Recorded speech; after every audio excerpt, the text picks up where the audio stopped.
అక్షయ పుణ్యలోక ఫలావాప్త్యర్థం బ్రహ్మలోక నివాస ఫల సిద్ధ్యర్థం శ్రాద్ధ కర్మణ కరిష్యే. రే బావా, నువ్వు వస్తావని, నీకు ఇష్టమని ఇవన్నీ చేసి పెట్టిందిరా పిచ్చి తల్లి. తిను. ఇంటలుడివి, బావవి, ఏడాది పొడవునా కూర్చోపెట్టి తినిపించాలనుకున్నాను రా. ఇప్పుడు ఏడాదికి ఒకసారి తినిపించగలను. పిండం.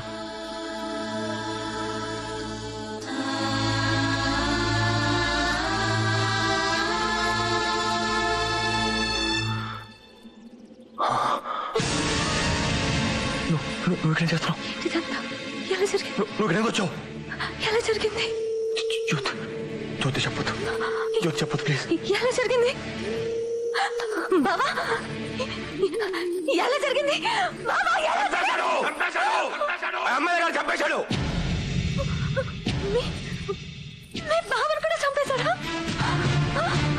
బావను కూడా అంటే? మీ బావను కూడా వాడు చంపేశాడా? ఏం జరిగింది? నానా ఎమ్మెల్యే ఏం జరిగింది? మీ నాన్నను కూడా వాడే చంపేశాడు.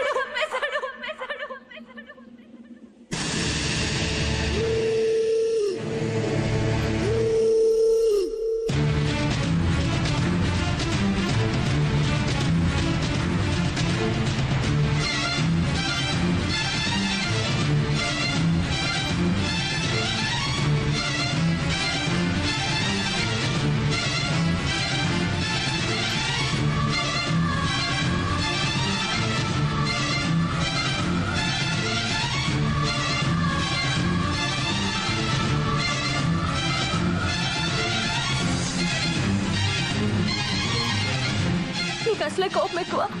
నీకు ఈ విషయం తెలిస్తే నువ్వు ఊరుకోవు. నీకు కూడా ఏదైనా జరిగితే జ్యోతికి దిక్కేవారు బావా. అందుకే చెప్పలేదు. చాలా పొరపాటు చేశాను బావా, చాలా పొరపాటు చేశాను. అప్పుడే చెప్పుంటే ఆ దుర్మార్గుడు ఆ రోజు నీ చేతిలో చచ్చుండేవాడు. ఈ రోజు ఇంత ఘోరం జరుగుండేది కాదు.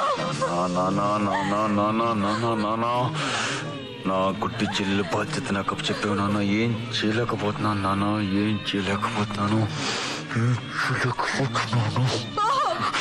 ఈ జాగాలన్నీ నా కోసమేనా? అరే నాన్న, జ్యోతి అది కాదురా. నువ్వు ఒక్కడివేనా మిలిటరీ మాధవరావుకి పుట్టింది? నేను పుట్టలేదా? అంటే నేను చేస్తానని భయపడ్డావా? జ్యోతి, ఇప్పుడు మా ఆయన్ని చంపేశారు. ఇప్పుడు నన్ను కూడా చంపేసేదాకా వెయిట్ చేసి అప్పుడు తిరిగి పగ తెచ్చుకుంటావా? ఒక మిలిటరీ వాడి కూతుర్ని, ఒక మిలిటరీ వాడి చెల్లెల్ని, ఒక మిలిటరీ వాడి పెళ్ళాన్నిరా నేనెందుకు చేస్తాను? నా కడుపులో నాన్నున్నాడురా. నాన్నని కట్టాడురా, నాన్నని కట్టాను. నాన్నలా పెంచుతాను, నా అన్నలా పెంచుతాను. వాడి నాన్నలా సైనికుడిని చేస్తాడురా, నేనెందుకు చేస్తాను? నా తండ్రి చావుకి, నా భర్త చావుకి కారకుడైన వాడు బతుకున్నంత వరకు నా భర్తకి కర్మకాండ చేయడానికి వీల్లేదు.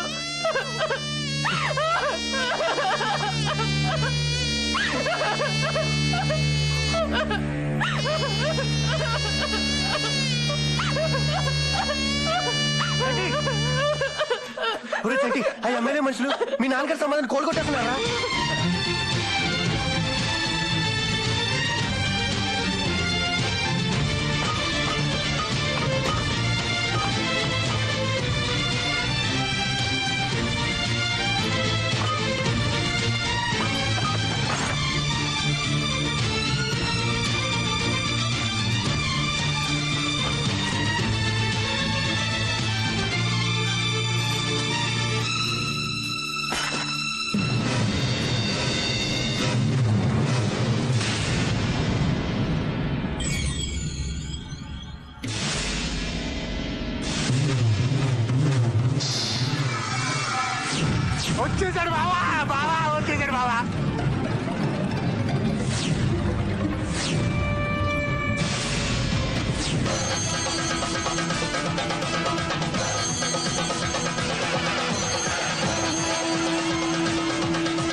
నలుగురు అక్కడే ఉన్నాం. మన ఏమి చేయకుండా ఎస్ఐని మాత్రం చంపేశాడు. మన ఎందుకు వదిలేశాడో నాకేం అర్థం కావట్లేదండి. బావా నాకు భయం వేస్తుంది బావా, మళ్ళీ కూడా చంపేస్తా.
హలో నాన్న. ఏమైంది నాన్న, ఎందుకు ఏడుస్తున్నావు? ఆ మిలిటరీ మాధవ కొడుకు ఎస్ఐని ఎంఆర్ఎం చంపేశాడు నాన్న. మమ్మల్ని కూడా చంపేస్తాడమని భయం వేస్తున్నా బావా. నాన్న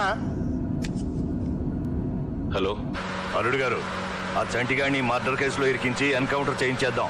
మన ఫ్యాక్టరీకి లైన్ క్లియర్ అయిపోతుంది. సర్లేండి, అవన్నీ తర్వాత చూద్దాం. ముందు మీరు అర్జెంటుగా బయలుదేరి హైదరాబాద్ వచ్చేయండి. ఎందుకు మామయ్య? అసెంబ్లీలో ప్రమాణ స్వీకారోత్సవాలు జరుగుతున్నాయి. మంత్రివర్గ విస్తరణలో ఆఖరి నిమిషంలో నీ పేరు చేర్పించాను. మంత్రిగాను ప్రమాణ స్వీకారం చెయ్యి, మిగతా విషయాలు నేను చూసుకుంటాను. ఉంటారు మామయ్య. బామర్ది, అర్జెంటుగా హైదరాబాద్ పోనీ. శాసనం ద్వారా నిర్మితమైన భారత రాజ్యాంగం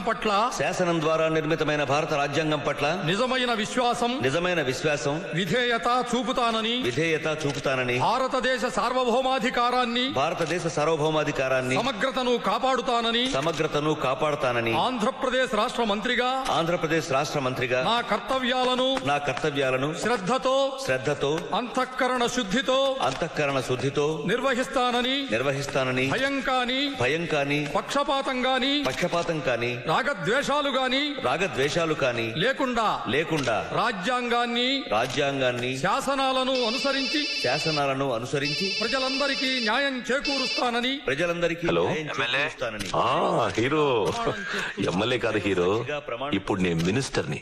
ప్రమాణ స్వీకారం చెయ్యబోతున్నాను. అది అవ్వగానే నీ సంగతి చూస్తాను. ఒక్క 2 గంటలు ఆగవా హీరో ప్లీజ్? 2 గంటలు నేను ఆగలేను ఎమ్మెల్యే. 2 నిమిషాల్లో నేను ముందుంటాను. రెడీగా ఉండు. హీరో, ఇది మూసేసిన ఫ్యాక్టరీ కాదరా, గోడ దూకి రావడానికి. ఇక్కడికి నీలాంటి అలగా జనాలు రాలేదు. ఇది పెద్దవాళ్ళు ఉండే చోటు. తర్వాత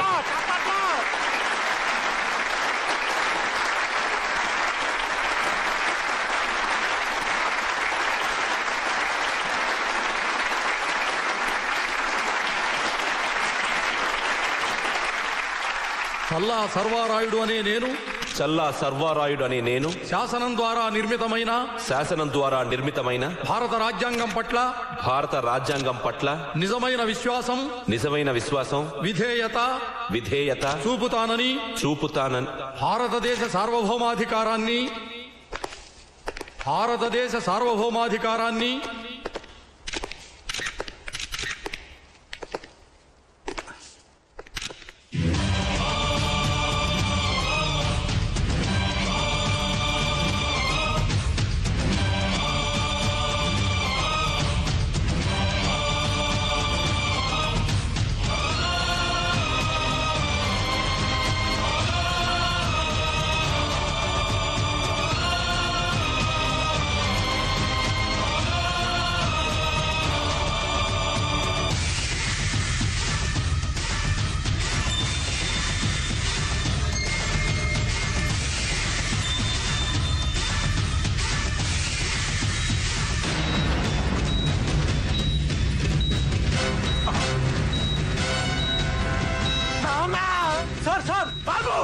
బాంబులు పెట్టాడు ఇక్కడ కనిపించట్లా రిమోట్ తన చేతిలో ఉంది నొక్కాడంటే మొత్తం అందరం ముక్కలైపోతాం.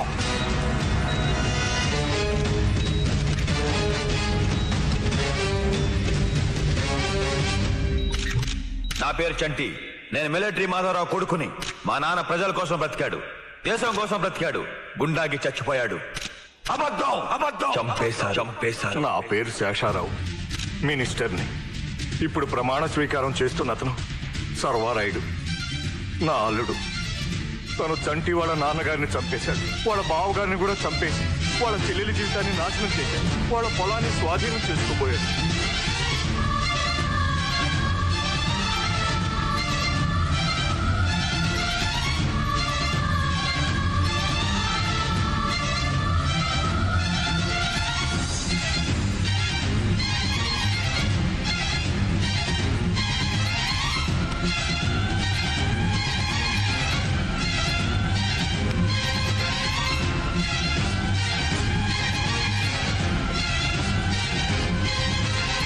మేము మామూలు మనుషులం, మాకు చిన్న చిన్న కోరికలు.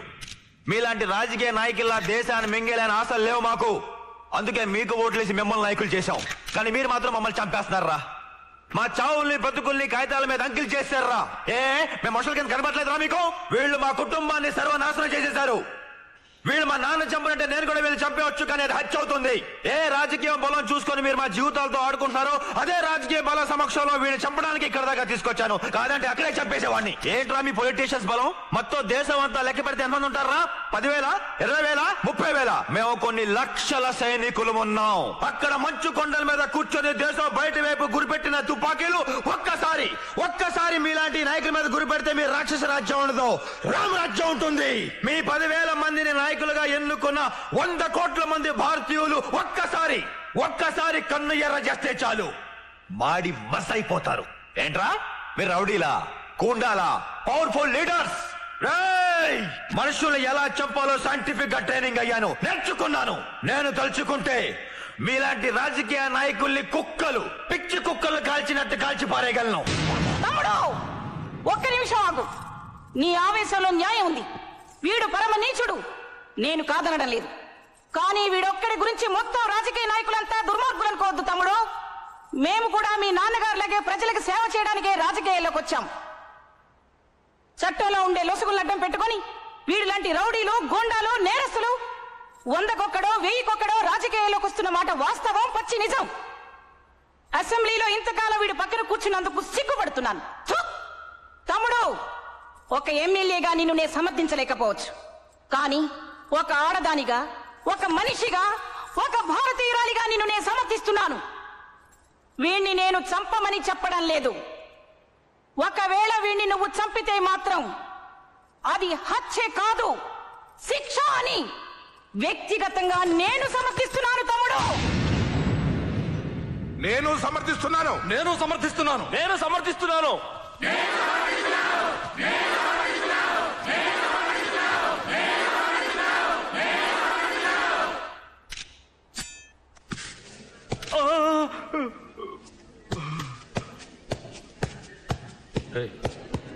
హీరో హీరో హీరో చంపేరా నన్ను, చంపరా. చంపేశాను రా, నిన్నే కాదు నీతో పాటు నీలాంటి వాళ్ళందరినీ చంపేశాను. నాలాంటి ఒక మామూలు మనిషి తలుచుకుంటే ఎంత వరకైనా వచ్చి నీలాంటి రాజకీయ నాయకులు కాలర్ పుచ్చుకొని నిలదీయగలడని ప్రపంచం మొత్తం చూపించాను. ఇక ముందు దీని తర్వాత నీలాంటి వెధవ ఒక్కడు పుడితే నాలాంటి హీరోలు వందల మంది పుడతారు.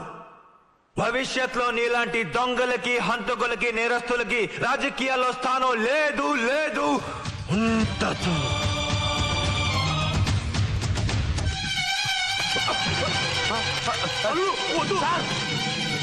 హీరో